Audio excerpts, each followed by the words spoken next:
mata dureen kiyya guyyaa dhaawwanni siin laallattu warra dhaabbolee siyaasaa jedhan baandaalee dhaabbichuun gaafa bu'e.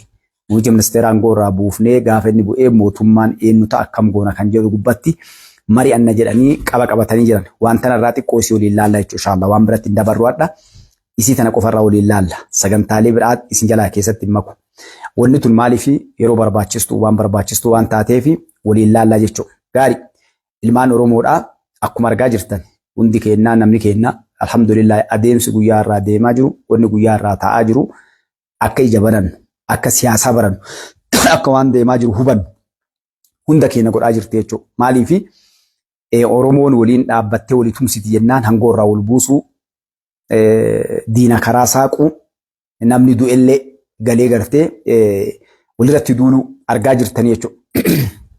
Yeroo biyyattiin Itoophiyaadhaa sadarkaa addunyaatti warroonni gurguddaan haga arguu jirtanii Tiraamp maal jedhe bishaan Abbayyaadhaa nu quundhuu dadhabee abbichuu quundhuu dadhabee Itoophiyaa quundhuu dadhabee bishaan Abbayyaadhaa nutu mallaqaan gargaareeti hidhamee jedhe jechuudha. Maali kun waan hin ta'a jedhamee eegamne ta'e jechuudha. Ka godheen nama dhangoo gubbaa jiru kana jechuudha. Laala sadarkaa gahan Tiraamp waa'ee bishaan Abbayyaa kanarratti filmaata yeroo duraa filame gubbattis natu si duuba jira dha'i jedheen Ijiptiin jechuudha. Ijiptis dha'uu hin dandeenye wanni sunis hin taane. Ardhaa immoo lammaffaa deebi'ee amma sunni sun deebi'ee jira.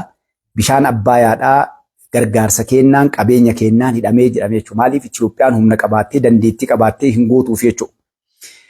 Kanaaf wanni jechuun barbaannu maali? Adda kunooti wal waamanii jiran. Eenyu wal waame?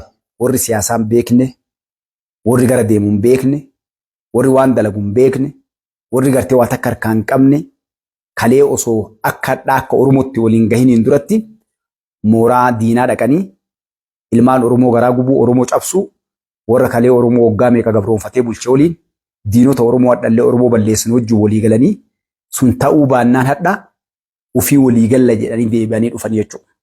Walii gallee gaafa muummicha ministeeraa taayitaa irraa buufnee fi hegeree biyya sanii irra mari'annaa jedhanii dhufan jechuudha.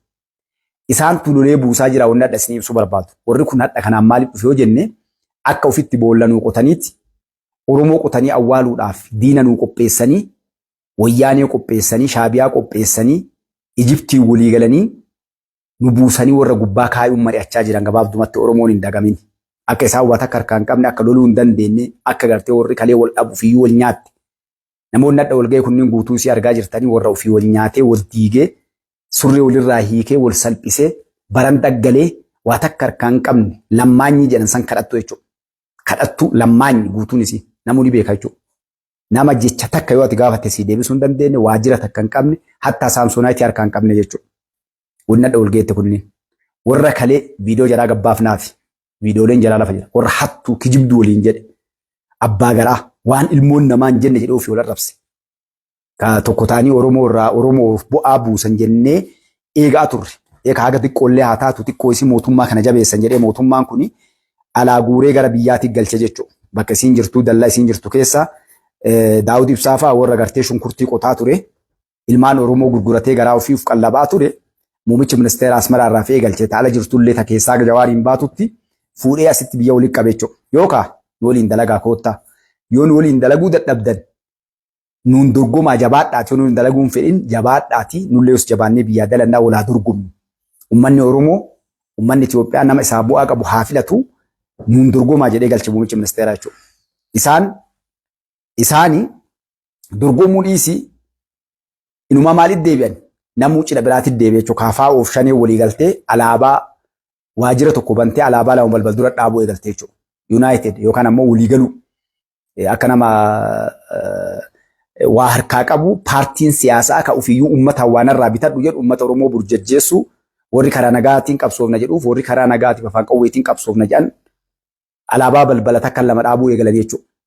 Waan takkaan jirre hin dhageenye. Maali san godhan walii hirkachuu jechuudha. Waan takka kan jirre uf arganii akka waa takka illee harkaa hin qabne adda deemuu dadhabanii adda adda waajjira sanuu banachuu dadhabanii adda adda Oromoo waayachuu dadhabanii walii hirkataa turan jechuudha. Osoo akkas ta'an waliin jigan yeroo jiganillee waliin jigan. Yeroo baqatanillee waliin baqatan. Adda lachuu hoggana fidaa osoo jedhanii laakkaadhaa nam 10 fiduu hin dandeettu jechuudha. Nama 10 shanee fi kaafaa yookaan warri abaa'oo ofiin jedha ka abaa'oon bara 2000 akka hin jirre kana Oromoon guutuun ni beeka warri adda jiru abaa'oo osoo hin taane hin beektanii feekii maqaa abaa'ootiin ka deemu warra gartee kasaare manguddoo ganna 70-80 warra daapparii hidhatee adda deemu ka ofiiyyuu waan gartee ganama nyaatee ati gaafatte yaadachuu hin dandeenye namni akka Daawud Ibsaa fa'aa jechuudha namni gaafatara maal nyaatee ati ittiin maal naan jette siin jedhu jechuudha deebi'ee. Daawud Ibsaa gaafa gara biyyaa galu waraqaa oofuuf duratti luukiitti kennanii waraqaa oofee achiin gahee dhaqanii gaddeebisinan gahanii fi seenaa himuu eegalee inni gartee simannaa achi dhufee waan achi dubbatu dhiisee waan biraattis seera warra akkasii jechuudha gartee warra waraqaa barreessanii itti kennan namni waraqaa achi qabee ijaan jala deemee dubbisannaa waraqaa oofee samii sadiin gahee inni waraqaa illee jala deemee akkasii garagalee jechuudha. Manguddoo akkanaa kana namoota waa fudhatu malee dubbachuu hin dandeenye namoota kaawwan malee sukkuumtee ati gartee narvii isaanii kakaaftee sammuu isaanii diqqoo isii gartee qulqullitti unsiiftee akkasitti yookaan immoo kun kajimaa qabamu kun gartee kaadiraagni amma Itoophiyaa keessa guute warratu dalagaa kana itti maktee manguddoo kaastutu adda gartee walitti hirkatee dhufe jechuudha.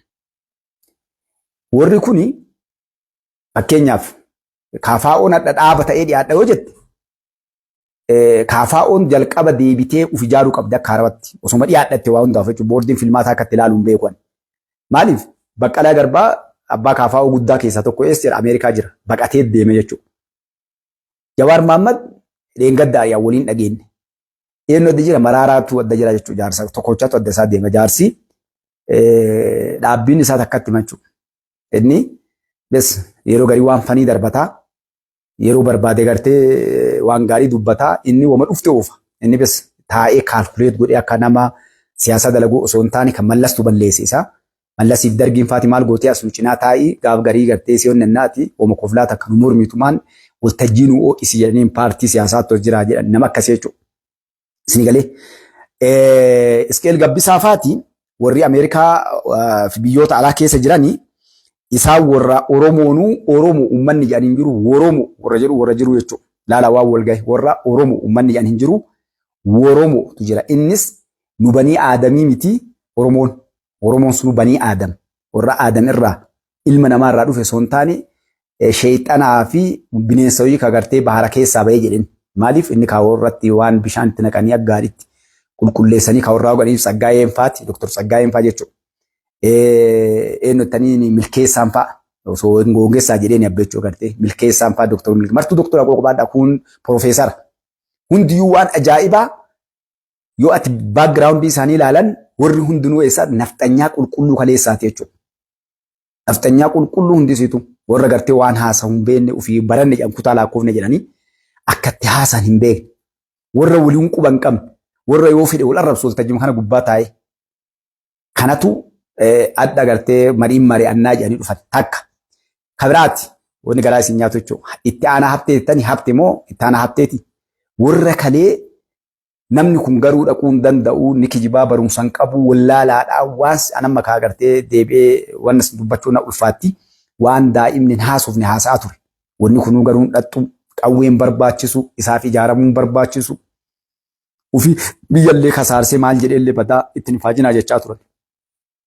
Eegas warri kun jawweelleen kan isin agartan kana hayyu beeka jagna jedhanii kaleessa gartee samisa gubbaa ol fuudha warri kun guutuun maal jedhaniin hattu jedhanii icciitii isaa uummanni gurguratee maaliyyoo dalagee waan afaan namaa hin qabne jedhee warri kun guutuu warra quba walitti qabee wal arrabsee surree walirraa hiikee wal facaasee fidaniif.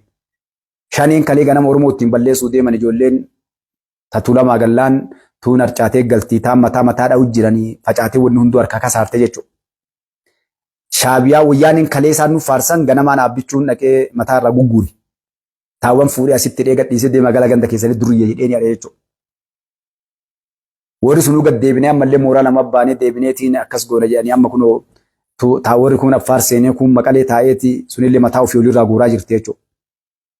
Kasaaraa dhufe duuba ol laalan gal laalan wanni takka lafan jirtu. Amma maal godharree Oromoo somnaa jedhanii dhufaa jiran. Oromoo fayyaalessa warra gartee watakka hin beekne akka kennaa fakkaataa kenna. Wal fakkaataa wal barbaadaan fakkaataa kenna kana hin dhabnu amma kasaarree nafxanyaan nu itti gallillee kasaarte TPLF illee kasaarte Shaabiyaallee dhamaate Ijiptillee dhamaate yaani amdachanii dhufan jechuudha. Kanaan dura warri kun warri gartee akkana dhaba'e. Kawaata akka harkaa hin qabne, kiisha qullaan, warri saamsonaati illee harkaa hin qabne, warri hoggana hin qabne, warri kaayoo hin qabne, warri ofiyyuu ol quba hin qabne, kara deemtuu, warri kun kara deemtuudha. Guutuu simee ilaala. Yoo jawaariin as fidde dhaaba kam ittee nama sitti machuu hin danda'u. Kalee makaafa'u. Dheengadduma abbaa qeerrooti. Heelgadduma qabsaa'aa jijjiirama kana fidde. Allahu akbar. Magan. Waggaa 7 kana keessatti bakka 100 dhaabbate jawaar. Bakka 100. Dheengadda Oromoo. Qabsaa Oromooti. Harka muraa faran muraa anolee Oromoo akkas godhanii hiriyaa jechuudha. Kaleessuma nafxanya. Hadhuma TPLF. Amma boruuftaan maal ta'uu deema? Oromoo deebuu deema. Sarkii marallaan uummata dhama'e. Daandullee uummata daandulleen ittiin marte jechuudha. Warri kuni lammiitii ana dhagaa gaaritti. Warri kuni baandaa yoo jedhan baandaan qulqulluun warri gaafa isaan ergatu kasaarellee asmaranii Oromoo tana keessa daandullee dhaatanii uf jiraachisanii biyyee arraabanii ka'anii yeroo dabarfatanii Oromoo sobanii nyaachuuf qorqachuuf ammallee deeman jechuudha. Wanni isaan mootummaan jigullee hin jiru, wanni isaan fidanillee hin jiru, sobabdanii ilmaan Oromoodha. Baandaa kana jala kan kaaneef kan isinii tuqe jechuudha. Fakkeenyaaf waa isinii kaasu. Dogongorri mootummaan kun dalagallee ni jira. I think the big mistake ammallee. Maali wanni dalage wanni agana xiqqoo hafuura baafatteef. Jaarsuma nu totorra'ee dadhabne jennu Daawudiin kunii fi leencoon abbichuu bobaa jala jiru. Warri kalee yaappaa keessaa dhufe kun geemii gugurdaa taphachuu danda'an ammallee. Hodhuu dadhabu dhorkachiisuu dadhabaa jechuudha. Bakka tana mootummaa deebee ilaaluu qaban mallee. That is big mistake. Mistake guddaan ilmaan Oromoo burjaajessuuf karaan guddaan mistake mootummaan kun dalagee shanee deebisee mootummaan kun warra yakkaamaa koortii dhiyaachuu qabu. Marroofa namni gabbaasee ijaaree jira jechuudha. Gandii Oromoodhaa akka diigamee sadarkaa kana seenaan Oromoo akka baduuf namni ta'e number 1 Daawud Ibsaati jechuudha. Number 2 Jawaar Mohaammed. Gumaa ilmaan Oromoodhaa biyya keessa wal fixan. Abbaan fedhe ajjeesu. Yoo mootummaan ajjeesee jiraate ajjeesee itti gaafatamaan number 1 Daawud Ibsaa, number 2 Jawaar Mohaammed. Bakka feetee dhaqe abbaan feetee wanni tokko biraa fiddu hin jiru. Itti gaafatamni ammallee rakkoo Itoophiyaa keessa gale. Amaarayyuu dhaqee aga Tigraay hin baatutti. Shaabiyaa hadha agartee olii gadi fiffiidduu hin baatutti. Warroonni yakka kanaa baandaa namaa tahee ilmaan Oromoo gartee bakka hundatti Awurooppaa, Ameerikaatti ijoollee biyya Arabaa foon jaraa nyaachuudha warii jararraa guuree uummata Oromoo dhamaasee burjajjeessee gaaf kan TPLF jala galchanii uummanni keenya TPLF hiriira ba'aa ture. Ammaa dhufne jechaa ba'e gartee Oromoon keenya. Wallaalaan keenya kanu keessa dhalate warri siyaasaa irraa bakka isa laallee dhufee eeka rakkoon Oromoon qabdu maali beektu namuu nama siyaasaa ta'e gabba'ee qotee bulaalleen daldaalaalleen baqataalleen namni hundinuu keessaayyuu ala gabbaanan namni hundinuu nama siyaasaa ta'e jechuudha gartee. Aktiivistii ta'e, gaazexeessaa ta'e, waraana ta'e, sigalee abbaa qabeenyaa ta'e, ministeera ta'e biyyarraa dubbata hundinuu gartee. Hattuu jazbaa maal beektasiin jedha. Bar guyyaa takka waan rabbi si ajaa'ibu guyyaa takka siyaasa waan jala argeen beekuu ati gaafatte. Guyyaa takka. Biyyuma tana yoo gaafatan gartee Oromiyaa tana keessa Itoophiyaa tana keessa Oromiyaa naannoo Oromiyaa kana kutaan Oromiyaa meeqattee warra deebisuu hin dandeenye jechuudha. Nama meedikaal daktar waa'ee doktora rakkoon kaa Oromoon qabdu maali beektu doktora yoo jedhan Profeesara yoo jedhan bees itti namni rakkinni namni keenya qabu kana bara bakki dura dogongorri itti dhufe. Nama baratee siin jedha namni keenya maal barate fiildiin isaa maali? Uummata baratee bira watti dhattee namni tokko nama barate jedhee fakkeenyaaf doktorri tokko meedikaal daktarii yeroo inni siyaasa dalagu argan haa akkamitti namtichi kun waa'ee marfee baratee akkatti marfee waraanan takka akkatti nama walii galchan guyyaa takka bara akka tasaallee barumsaa keessatti hin baranne namni kun siyaasa akkatti dalagaa waa'ee gartee poolitiksiidha guyyaa takka hin baranne. Wanni fiildii gargar baasanii kaanii bar namni siyaasaadha waa'ee siyaasaa barata jechuudha poolitiks. Saayinsii siyaasaa saayinsii bulchiinsaa waan kanneen gartee barata lo'aara fa'aatu ta'uu danda'a gartee waa'ee siyaasaa. Garuu Profeesara baay'ee nama barate. Na isa nama barate. Akkasuu ta'e biyya namatti namoonni baratan sun warroonni fakkeenyaaf saayinsii siyaasaatiin waraanaatiin waan fedhaa baratanii baratanu barachuu miti. Muuxannoo waggaa meeqaa qabaa siin jedhan. Waa'ee siyaasaa dubbachuudhaaf, waa'ee biyyaa dubbachuudhaaf ka qara'e moo muuxannoo ittiin dalagee qabu. Qabaa jedhanii gaafatan jechuudha. Itoophiyaatti akkasiin. wanni amma galabaan gartee ansaraani garbuu irraa wanna godhan callatti wanni duuluuf amma bara galabatu callatti duulaa jira. Galabaan garbuu irraa baasan irraa tuman yookaan qamadii irraa tumantu deebi'ee eenyu wal lolaa jira beektus eenyu bakka kaasuu deema callaa ufii callaa tahee callaa galabaa godhuuf qabsaa jira jechuudha. Akkasii bara dubbiin danda'a galabaan callaa galabaa godhee ufii callaa ta'uu hin danda'u. Kana wal gaymee warra hadha Oromoo qabsoofna jedhu keessa yoo muuxannoo siyaasaa silaa kenna jedhe eenyu Daawud Ibsaa fa'aa jechuudha. Daawud Ibsaa takka Oromoo qabsaa miti Oromoo irra qabsaa ture. Shira dalagaa ture namni hin beekne hin jiru. Abbaa feetee waati fiddee as keette Daawud Ibsaadhaa qabsaadhaa nuun jedha namni eessatti yoo tetteen eessa qabsaa'ee maal dalagaa yoo tette Awurooppaa, Ameerikaa, Awustiraaliyaa, Kanaadaa, Siwiidin, Hoolaand yoo ati ambagarii biyya saniiti wiiskiin biyya sanii akkam jirti dubartiin isaanii ta biyya kamiittuu irra danda'a siree irratti itti ati gaafatte tooppii namni sitti himu isaanii jechuudha sii galee. Sireen irra qaalii addunyaa keessa akkam yoo ati ittiin xiyyaarri kamtu gartee biizines kilaasiin isaanii irra qaalii yoo ati ittiin siimuu danda'an isaan sii galee. Kana kabiraa immoo Oromoo hagam ficcisiistan hayyoota Oromoodha. Kanni yoo ati gaafatte amma osoo gartee silaa toltee akka onnaa sammuu isaanii adoochanii naatti kaanii irraa waraabanii waan ajaa'iba gabbaa jechuudha. Nadhii gammadaa jaalala nadhii gammadaa fa'aa rabbi jannataan haa qananiisu.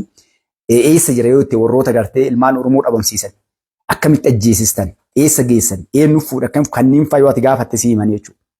Dirree qabsoo Oromoon nama hagamtu gaafatame baazawee dhiifama naa godhaa kora sabaa 1998 Somaalitti inni irratti warri alarraa dhufe Oromoon hayyoonni alarraa dhufanii waan jedhanii nuti hoteela qabnaa, biizinesa alaa qabnaa, biyya alaa kanatti waan firii bilisa qabnu, bilisummaa qabnu waan fedhe dalaguu dandeenyuu fi hoteela maqaa isaaniitiin bannee siidaa isaanii maqaa isaanii irra kennamee jagnoota Oromoodhaa warra seenaa dalagan nuu kennaa jedhaniin jechuudha.